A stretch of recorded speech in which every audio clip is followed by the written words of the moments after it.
বিসমিল্লাহির রহমানির রহিম। সবাইকে জুম্মা মোবারক। আসসালামু আলাইকুম এভরিওয়ান।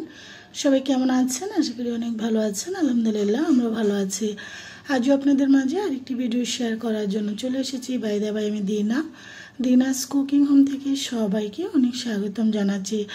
আজকে আপনাদেরকে খুবই ঝটপট একটা খিচুড়ি রান্না করে দেখাবো। বাসায় আসলে অনেকগুলো রান্না করা ডাল ছিল, কি করব বুঝতে পারছি না, খাওয়া হচ্ছিল না। অবশেষে মাথায় বুদ্ধি আসলো যে দেখি সিদ্ধ চাল দিয়ে এই বেঁচে যাওয়া ডালটাকে দিয়ে খিচুড়িটা রান্না করে দেখাই। যা আপনারাও কিন্তু এভাবে ট্রাই করে খেতে পারেন যদি বেঁচে যাওয়া ডাল থাকে। চলে যাচ্ছি রেসিপিটির মূল পর্বে। বসিয়ে দিয়ে দিচ্ছি পরিমাণ মতন সয়াবিন তেল। আপনারা এখানে সরিষার তেলটা অ্যাড করতে পারেন যারা সরিষার তেলটা খেতে পছন্দ করেন। তেলটা দেওয়ার পরে এখন আমি দিয়ে দিচ্ছি হলো এখানে 1 কাপ পেঁয়াজ কুচানো। আপনারা চাইলে পেঁয়াজ বোনটা বাড়ি কমিয়ে দিতে পারেন। আমি দুইভাবে পেঁয়াজটা ইউজ করব। দিয়ে দিচ্ছি 2টো তেজপাতা, 3-4টি সবুজ এলাচ দিয়ে এখন পেঁয়াজ এবং আস্ত মশলাগুলোকে ভেজে নেব। জাস্ট একটু নরম করে ভেজে নিচ্ছি। দিয়ে দিচ্ছি এখানে 2টো মিডিয়াম সাইজের টমেটো কুচি, তবে এটা অপশনাল, এটা না দিলেও হবে।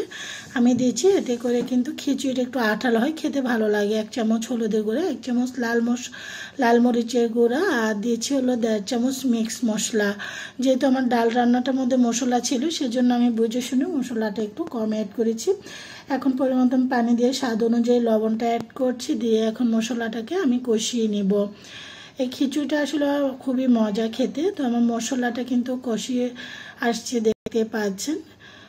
তেলটা অলরেডি উপরে চলে এসেছে। আমি আগে থেকে চালটাকে এখানে আমি নিয়েছি হলো প্রায় 2 কাপের মতন চাল নিয়েছি। চালটাকে ধুয়ে তারপর ভিজিয়ে রেখে দিয়েছিলাম। আর এখানে 3টি মিডিয়াম সাইজের আলু কিউব করে দিয়েছি।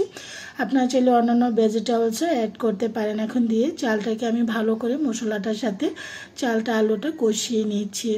এই খিচুড়িটা খেতে অনেক ভালো লাগে। অনেক সময় আমাদের আসলে বেঁচে যাওয়া রান্না করা ডাল থেকে আপনারা চাইলে এভাবে খিচুড়ি রান্না করতে পারেন।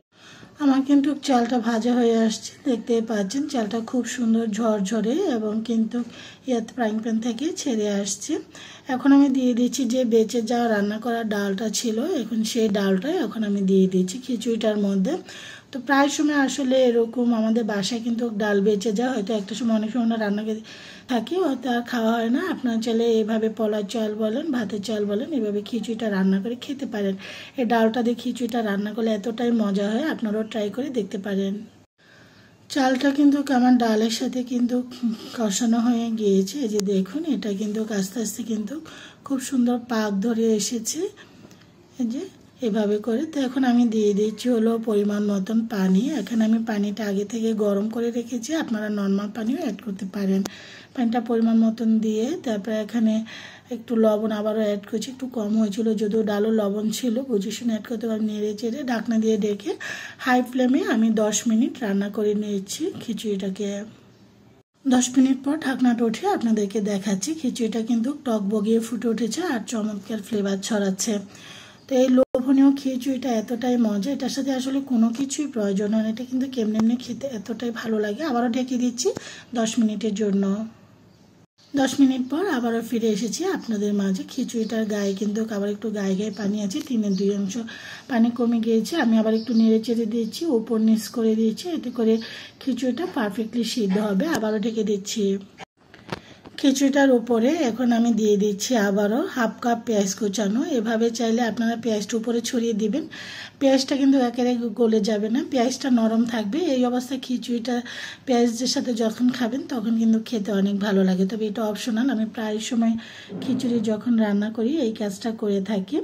তখন নেড়ে চেড়ে পেঁয়াজটাকে আমি খিচুড়িটার সাথে মিক্স করে দিয়েছি। চুলাটাকে একেবারে মিডিয়াম টু লো ফ্লেমে রেখে আমি এই কাজটা করে নিয়েছি। এখন দিয়ে দিচ্ছি আবার একটু মিক্স মশলা, এতে করে ওঠানোর কিছুক্ষণ আগে দিয়ে প্রায় 2-3 মিনিট আগে। তো আমি এখানে আবার দিয়ে দিচ্ছি হলো 3-4 টেবিল চামচ ঘি। খিচুড়ির মধ্যে আপনারা যদি এভাবে ঘি ছড়িয়ে দেন, এতে করে খিচুড়ির ফ্লেভারটা কিন্তু দারুণ আসে।